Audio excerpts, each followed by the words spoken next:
Bonsoir à vous toutes et vous tous, bienvenue sur votre chaîne YouTube Tennis, les abonnés pour notre pronostic du samedi 28 septembre 2019.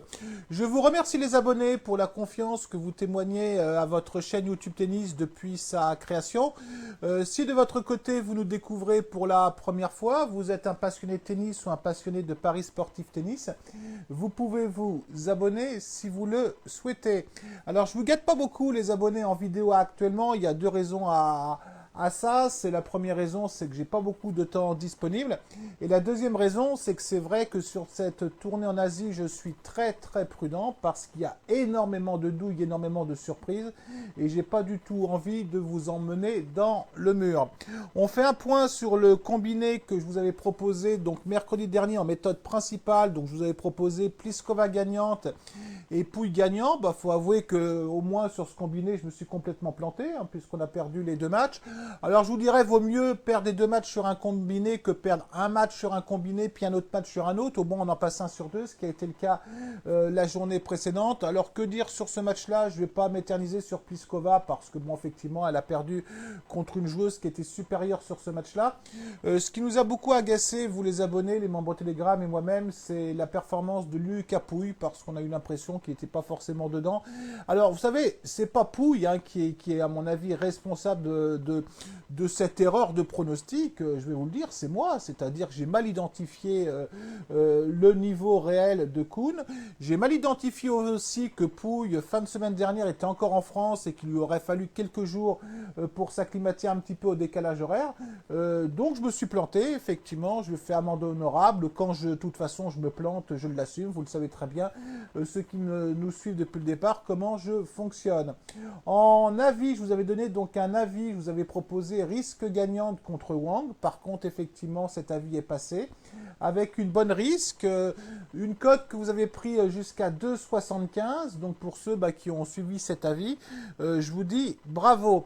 Pour demain, donc je vais vous proposer un pronostic, je vais vous proposer le match entre Bublik et Harris. Alors depuis le début du tournoi, on a un bon Bublik hein, qui a battu Fritz en 3-7, qui a battu Thompson 2-7-0 et qui a battu aujourd'hui Dimitrov 2-7-1. Contre un Harris qu'il ne faut pas sous-estimer du tout, hein, puisqu'il a fait 2 tours de qualification. Il a battu ensuite Fukovic 2-7-1, il a battu Lajovic 2-7-0, mais un Lajovic, à mon avis, qui est encore en vacances.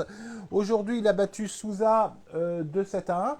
Alors, qu'est-ce que je peux vous dire sur ce match-là? Bon, moi, je pense effectivement que Bublik est légèrement supérieur, mais le vrai problème de ce joueur-là, c'est qu'il est capable de vous faire 4 doubles fautes dans un jeu, il est même capable de vous balancer un match. Hein, c'est le vrai problème. Donc, je vais plutôt quand même aller sur Bublik gagnant, hein, parce que je pense qu'il a les armes supérieures pour Bataris. Vous êtes sur une cote aux alentours d'1,80, mais là, je vais être très prudent. On est en fin de mois, et puis j'ai un doute quand même sur le fait, effectivement, que Bublik puisse lâcher un match. Donc, je vais vous proposer 1% de votre capital. Je vais vous proposer même pas un avis parce qu'on est pas mal en avis, on a un très bon rendement sur le mois, donc je vais plus prendre de risques maintenant. Je vais vous proposer une idée hein, de pronostic. C'est pas un pronostic que je vais mettre dans notre suivi de bankroll. Après, ça sera à vous de savoir ce qu'il faut faire. Manarino contre Ramos. Alors, c'est deux joueurs qui sont pas mal, hein, effectivement, depuis le début du tournoi, avec un Ramos, effectivement, qui a battu Nishoka, qui a battu Kespanovic et qui a battu aujourd'hui Monfils 2-7-0.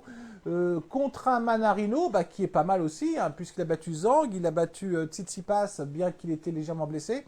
Il a battu aujourd'hui Zoumour et je vous dirais presque qu'il a fait une démonstration. Alors moi je pense que Manarino a les armes pour battre Ramos demain. Vous allez me dire peut-être que Ramos a les armes pour battre Manarino aussi.